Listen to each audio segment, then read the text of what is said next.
ঈদ উল ফিতরে মুক্তি প্রতীক্ষিত যৌথ প্রযোজনার সিনেমা বস 2 ২৬ মে অনলাইনে প্রকাশ পায় ছবির একটি আইটেম গান। এতে দেশের অভিনেত্রী নুসরাত ফারিয়ার পোশাক এবং গানের কথা নিয়ে বিভিন্ন মহলে চলছে তুমুল সমালোচনা। এরই মধ্যে প্রযোজককে পাঠানো হয়েছে উকিল নোটিশ।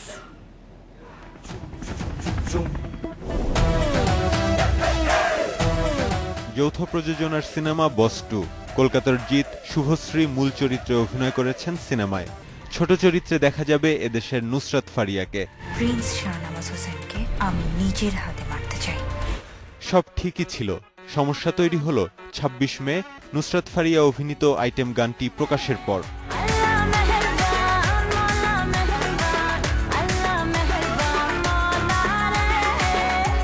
গানের কথার সাথে নুসরাতের পোশাক নিয়ে তুমুল সমালোচনা শুরু হয় সামাজিক যোগাযোগ মাধ্যমে।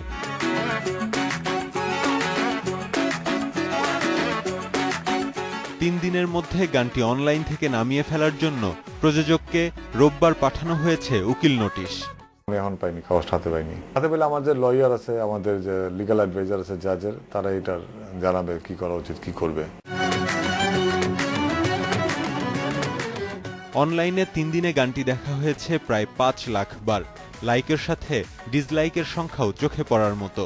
সিনেমাতে গানটা এইভাবে দেখা যাবে না। সিনেমাতে গানটা একটু গল্প থাকবে, জিত আসবে, জিতের কিছু পারফরমেন্স থাকবে, এখানে ফারিয়ার ইন্ট্রো হইল এই গানের মাধ্যমে, লাইক দ্যাট ওয়ে। সো ওইখানে যখন ছবিতে দেখবেন তখন মনে হয় যে না, এটাই ঠিক, এটাই পারফেক্ট, এরকমই হওয়া উচিত ছিল। গানের কথা, সুর, কণ্ঠ ও কোরিওগ্রাফি সবকিছুই করেছেন ভারতীয় শিল্পীরা। এখন দেখার অপেক্ষা 3 দিনের মধ্যে গানটি অনলাইন থেকে নামিয়ে দেওয়া হয় নাকি প্রযোজনা প্রতিষ্ঠান ঘটনাকে দেয় অন্য কোনো মোড়।